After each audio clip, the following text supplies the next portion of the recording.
इस वक्त आप आराम से बैठकर इस वीडियो को देख रहे हैं, मगर मैं आपको कहूं, आज जिस जगह पर आप अभी बैठे हो वो जमीन आज से करोड़ों साल पहले 8.500 डिग्री के तापमान से उबल रही थी। या जिस जगह पर आप बैठे हैं वो जगह लाखों सालों तक बर्फ से ढकी हुई थी।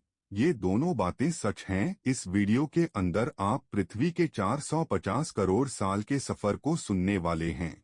जिस जगह आज हमारा सौर्य मंडल है, वहाँ विभिन्न प्रकार की गैस और धूल के बादल हुआ करते थे। वैज्ञानिकों के मुताबिक इन धूल के बादलों से दूर एक तारा हुआ करता था। वक्त के साथ साथ उस तारे की ऊर्जा कम होने लगी, जिसके कारण उसके अंदर एक विशाल विस्फोट हुआ। विस्फोट की वजह से अंतरिक्ष की ये धूल एक दूसरे से दबने लगी। इस दौरान बादलों में स्थित धूल के कण दबाव और गर्मी के कारण बड़े उल्कापिंड और पत्थरों में परिवर्तित हो चुके थे, और इसी दबाव की वजह से इन बादलों में स्थित रेडियोएक्टिव पदार्थ ने ग्रेविटी का निर्माण किया। इस ग्रेविटी के कारण बीच में हाइड्रोजन और हीलियम इकट्ठा होने लगे।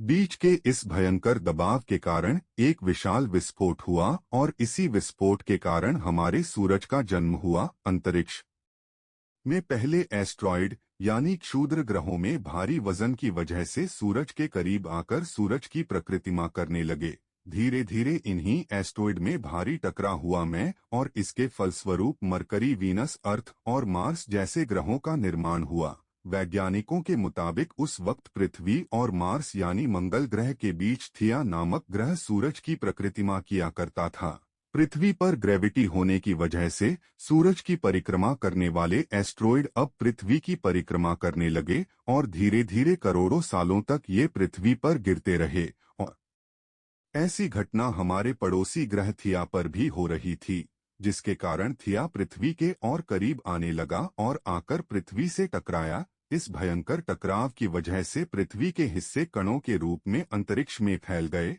और एक रेंज की तरह पृथ्वी की परिक्रमा करने लगे।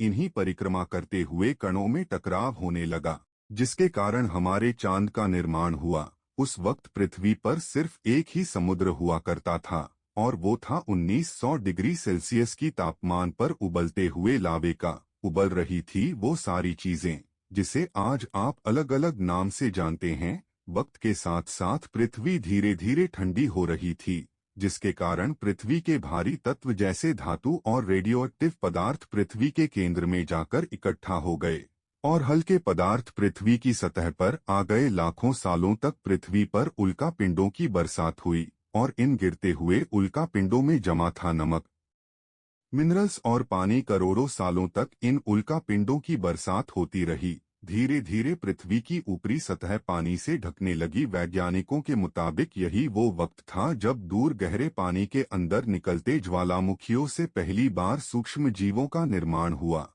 लाखों सालों बाद एक वक्त ऐसा आया जब पृथ्वी की पूरी सतह पानी से ढक चुकी थी। हमारी पृथ्वी के सबसे अंदर का कोर रेडियोएक्टिव पदार्थ से बने होने की वजह से हरदम गर्म होता रहता है, लेकिन जब भी पृथ्वी की ऊपरी जमीन ठंडी हो जाती है तब पृथ्वी के अंदर की गर्मी बाहर नहीं निकल पाती, जिसके कारण ज्वालामुखियों का निर्माण होता है।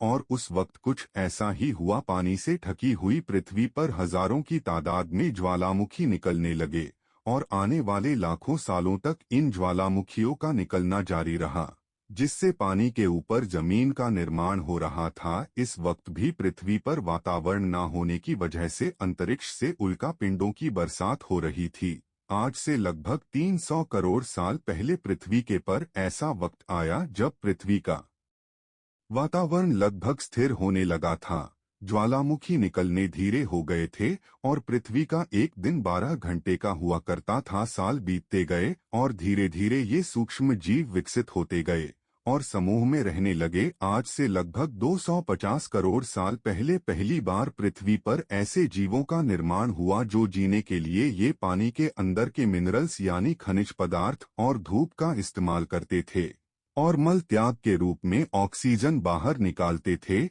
इस वक्त तक पृथ्वी पर ज्यादातर ज्वालामुखी निकलने बंद हो चुके थे, और माइक्रो यूरियास की वजह से वातावरण में ऑक्सीजन की मात्रा बढ़ रही थी। वातावरण में ऑक्सीजन बढ़ने की वजह से पृथ्वी का वायुमंडल बनना शुरू हुआ और आने वाले हजारों सालों तक वातावरण में ऑक्सीजन की मात्रा बढ़ती रही। इसकी वजह से पृथ्वी के ज्यादातर हिस्सों में ये सूक्ष्म जीव फैल गए। हजारों सालों बाद एक वक्त ऐसा आया जब पृथ्वी में ज्यादा ऑक्सीजन पड़ने के कारण ये सूक्ष्म जीव मरने शुरू हो गए। उस वक्त तक पृथ्वी का वातावरण ठंडा होने के साथ साथ ऑक्सीजन से भी फंस चुका था, जिसके कारण जमीन और वातावरण में स्थित आयरन यानी लोहे के मिनरल्स पानी में स्थित ऑक्सीजन से रिएक्ट होने लगे।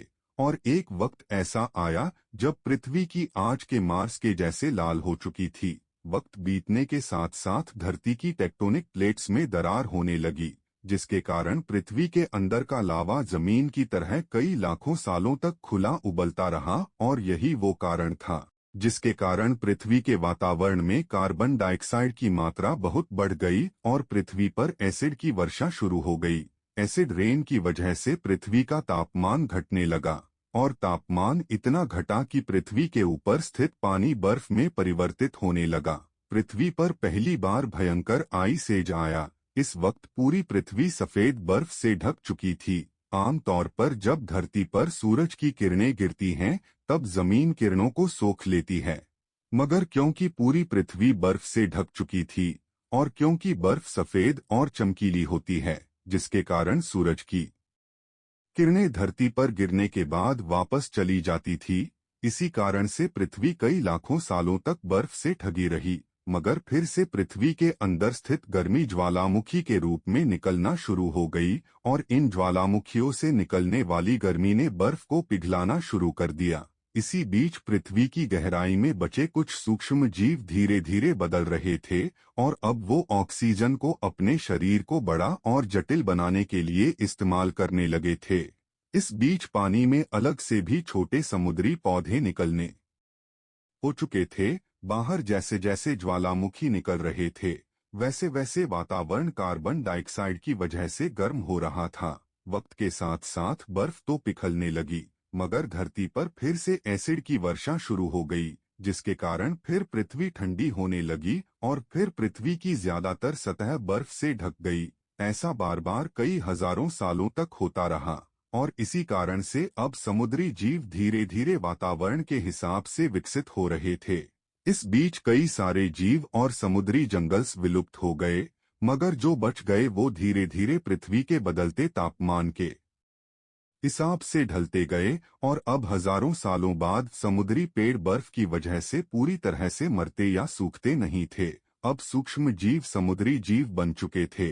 जब फिर से ज्वालामुखियों ने पृथ्वी की बर्फ को पिघलाना शुरू किया, तब ये समुद्री पेड़ जल्दी विकसित होकर फैल गए। धीरे धीरे वातावरण में ऑक्सीजन की मात्रा बढ़ने लगी और पर होने वाली एसिड की वर्षा कम होने लगी। वातावरण में ऑक्सीजन आने की वजह से पृथ्वी की ओजोन लेयर्स मोटी होने लगी और आज से लगभग 47 करोड़ साल पहले पृथ्वी की ऊपरी सतह पर पहली बार मोसोस नामक प्लांट उगना शुरू हुआ। वक्त के साथ साथ जमीन पर अलग अलग प्रकार के पौधे और पेड़ उगना शुरू हुए। एक वक्त ऐसा आया जब जमीन के पेड़ों की लंबाई लगभग 80 से 100 फीट जितनी या आज की 5 से 6 मंजिला बिल्डिंग जितनी ऊंची हो चुकी थी। ये वो वक्त था जब समुद्री जानवर समुद्र से बाहर निकल रहे थे और जमीनी जानवरों में परिवर्तित हो रहे थे। धरती की ज्यादातर जमीन एक जगह इकट्ठी हो चुकी थी, जिसे आज हम पेंजिया महाद्वीप के नाम से जानते हैं। पृथ्वी का वातावरण और तापमान लगभग स्थिर हो चुका था और अब करीब 21 से 23 घंटे का दिन हुआ करता था। अब समुद्री जीव पानी से बाहर रहने लगे थे और वातावरण के हिसाब से उनके शरीर का रंग रूप बदल रहा था। धीरे धीरे ये जमीनी जानवर डायनासोर्स में परिवर्तित हो गए। जिन डायनासोर्स ने पेड़ पौधे खाने शुरू कर दिए, उनका शरीर लंबा और विशाल रूप से विकसित होने लगा। कुछ डायनोस शिकार किया करते थे, जिसके कारण वे छोटे और तेज होते चले गए। पृथ्वी की ऊपरी जमीन एक जगह इकट्ठी होने के कारण ज्यादातर जमीन रेगिस्तान और बंजर हो चुकी थी। ज्यादातर जंगल समुद्र के करीब हुआ करते थे जिसमें डायनोस रहा करते थे। आज से लगभग 20 करोड़ साल पहले पेंजिया महाद्वीप टूटना शुरू हो गया। पेंजिया के विभाजित होने की वजह से पृथ्वी की ज्यादातर ऊपरी जमीन पानी के संपर्क में आने लगी, जिसके फलस्वरूप पृथ्वी पर हरियाली बढ़ती गई, जिस वजह से डायनासोर्स और ज्यादा विभिन्न और विशाल जीव पैदा हो गए। आने वाले लगभग 20 करोड़ सालों तक पृथ्वी पर राज किया। उस वक्त डायनासोर्स समुद्र से लेकर जमीन और आसमान तक पूरी पृथ्वी पर राज किया करते थे। इस दौरान अफ्रीका से टूटा पिंड सीधे आकर आज के तिब्बत से टकराया और इस टकराव की वजह से हिमालय का निर्माण हुआ। आज से लगभग 6.5 करोड़ साल पहले पृथ्वी की तरफ आज के माउंट एवरेस्ट से भी बड़ा लगभग 4.5 लाख करोड़ किलो जितना वजनीय उल्का पिंड लगभग 8,000 किलोमीटर प्रति घंटे की स्पीड से पृथ्वी की तरफ आ रहा था। पृथ्वी की सतह को छूते ही उसमें भयंकर आग लगी और वो जलते सीधा पृथ्वी से टकराया। इस टकराव से निकलने वाली ऊर्जा आज के 10 करोड़ परमाणु बम एक साथ घटने के बराबर थी। जहां ये उल्का पिंड गिरा वहां के जानवर और पेड़ तुरंत भाव बनकर चल गए। गिरते ही पृथ्वी पर पूरी तरह धूल फैलने लगी, समुद्र में भयंकर ख्वाड़ आने लगी। भूकंप और आग ने पृथ्वी को जलाना शुरू कर दिया। कुछ ही घंटों में पूरी पृथ्वी के वातावरण में हानिकारक गैस और धूल की वजह से पृथ्वी नर्क हो चुकी थी। नोसोर आग और भूखमरी से पूरी तरह विरुद्ध हो गए। इस वक्त हमारे पूर्वज जमीन के अंदर रहा करते थे, जिसके कारण वो इस विशाल प्रलय से बच गए। पृथ्वी का वातावरण पूरी तरह से काला और अंधेरा हो चुका था, जिससे धूप भी जमीन तक नहीं पहुंच पा रही थी। पृथ्वी के पेड़ और ज्यादातर जानवर विलुप्त हो गए। वातावरण में धूल और हानिकारक गैस के कारण पृथ्वी पर फिर से एसिड की वर्षा शुरू हो गई और फिर पृथ्वी ठंडी होकर बर्फ से ढक गई।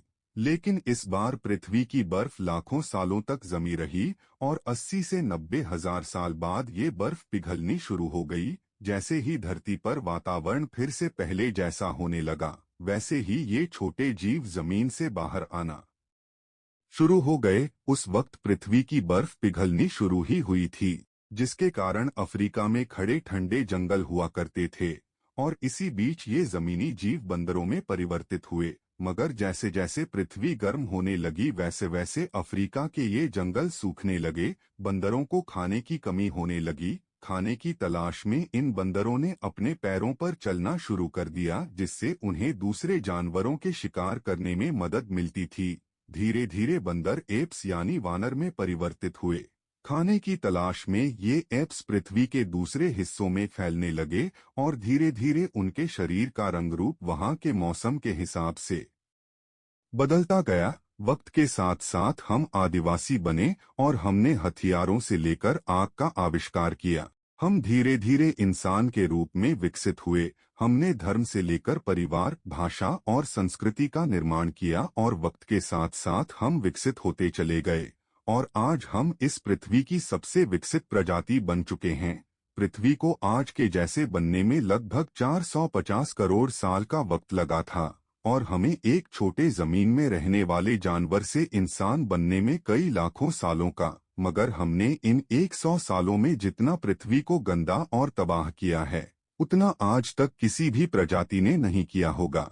अब फिर से धरती को गर्म कर रहे हैं और कार्बन डाइऑक्साइड की मात्रा बढ़ा रहे हैं। वैज्ञानिकों का मानना है कि पृथ्वी पर फिर से विशाल परिवर्तन होने वाला है। भविष्य में पृथ्वी कैसी होगी जानने के लिए हमें फॉलो